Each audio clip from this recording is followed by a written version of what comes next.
Send us your opinions now. We won't victimize you unless you really deserve it. Now, back to your host, Rod Pedersen. Welcome back. It's really going to get good now. But first, a sports update. Jean-Victor Mukama dropped 28 points to help lift the Hamilton Honey Badgers over the Saskatchewan Rattlers 86-73 in a battle of runs at the CEBL Summer Series last night. The Rattlers have now lost 4 in a row, but can still qualify for the playoffs. Meanwhile, Trey Bell-Haynes scored his team's final 5 points, including the winning bucket to finish with 15 on the night, and his Niagara River Lions earned an 81-79 comeback victory over the Ottawa Blackjacks on Tuesday. Again, that is the CEBL Summer Series going on in St. Catharines.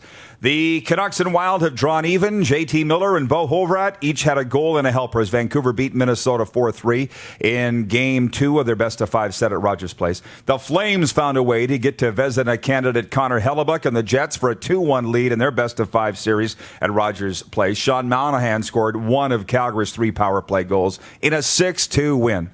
The Leafs' first playoff victory also came with a big loss. Frederik Andersen made 21 saves for his first postseason shutout in Toronto's 3-0 win over Columbus. Series is now 1-1, but defenseman Jake Muzzin had to be stretchered off the Scotiabank Arena ice. We learned this morning he is out of hospital, but will now face quarantine and will be lost for a significant amount of time. Max Fried boosted Atlanta's depleted rotation by allowing only 1 run in 6 innings. Austin Riley hit a 3-run homer, and the Braves beat the visiting Blue Jays 10-1 Tuesday.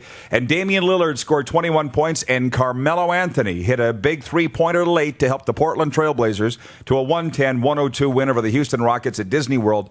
Raps take on the Magic tonight.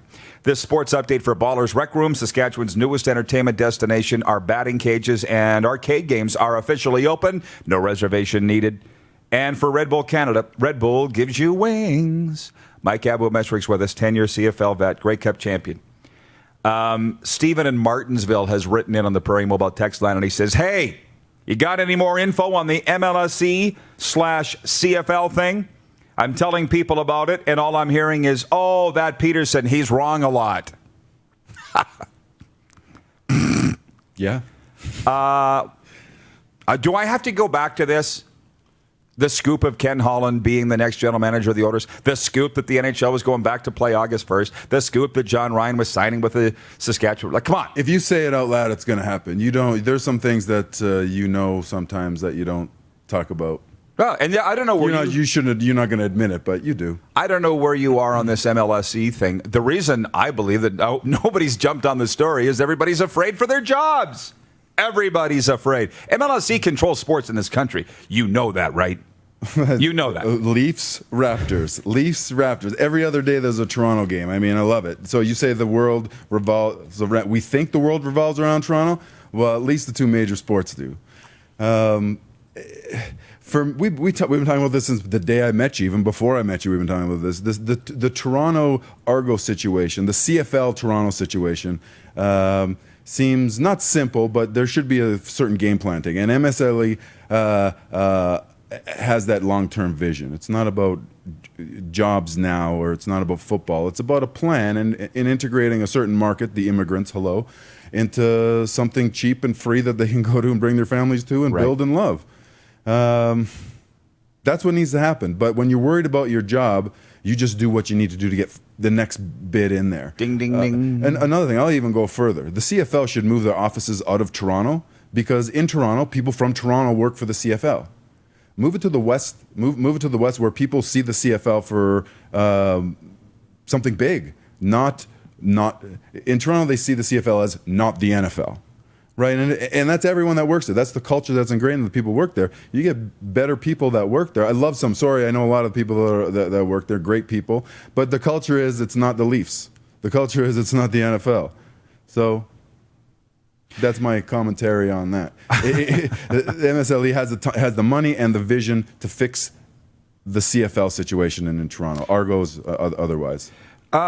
Pretty much everything of what I said yesterday. I don't know if you saw the clip or not, but I said that. They believe that Canada is important in the Canadian Football League. Go figure. This is MLSE.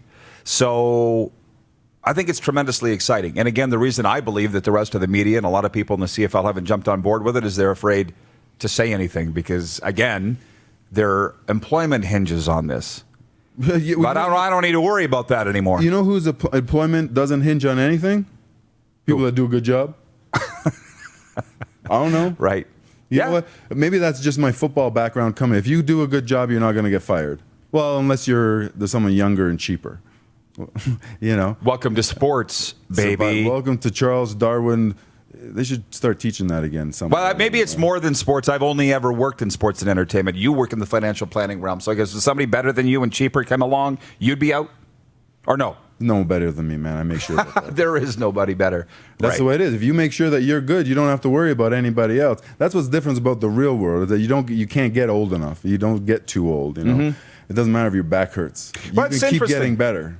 It's interesting what you say about moving the offices out west. Maybe that's a thing. But with the people that I've been talking with that have been dealing with CFL head office people, the sense is that there's no panic about the future of the CFL, and nobody could really figure out why. Because from the outside, Canadians are going, your house is on fire.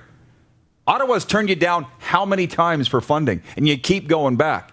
And it's nice that they're saying they're going to use $30 million to conduct a bubble in Winnipeg. It's not going to happen. Arash laid out all the reasons why, and I've been talking about it for days. But maybe they're not worried because they know MLSE is going to be pumping the money in that they need. And this is not a plan that was just cooked up. I talked about it all yesterday. But you're on board with it? I'm on board with that Mickey Mouse song being played every time we have conversations about the CFL. This might change that. There's until it does, it's still it's Mickey Mouse. CFL. It's Mickey Mouse. You know. People don't do things because they're afraid they're going to hurt people's feelings. I wanted to jump all over that, but I don't get that. Do people really do that in business? Like, I'm not going to run a successful business because it might hurt somebody's feelings?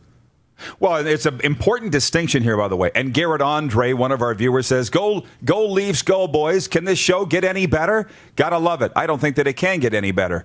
No, it can't. Keep watching. It will. But on the CFL thing, when we say MICKEY, immediately CFL people get their back up. But you're a guy that was in the league 10 years, won a Grey Cup. I was in the league 20 years. I've owed almost my entire life to the Canadian Football League. It's a man's league. And when I say that, it's not a kids' league. It generates $1.3 billion in economic activity in this country on a yearly basis, employs thousands of people. I have an immense amount of respect for the CFL, as do you. And anyone that I'm talking that gets their hair up about what I'm saying, I am talking to you. You know, you're the problem. You're the problem. Looking at me like there's period there. That's it. It's being run Mickey Mouse, but it's not Mickey Mouse. And MLSE might change all of that. Can you hang on to that thought? Yeah. We will break and be back with viewer takeover, and I feel like we're really getting somewhere now. Prairie Mobile text line, 306-840-8777, the Facebook Live wall. And we'll talk about the poll. Are you struggling to get into the Stanley Cup playoffs? I can tell you that I voted no, I'm not struggling. But you may feel differently. All that ahead when we return. It's the RP Show across North America on Game Plus TV Network, Facebook Live, and listen live at rodpeterson.com. You're watching Rod Peterson On Demand. For more of The Rod Peterson Show, visit rodpeterson.com or follow Rod Peterson on social media.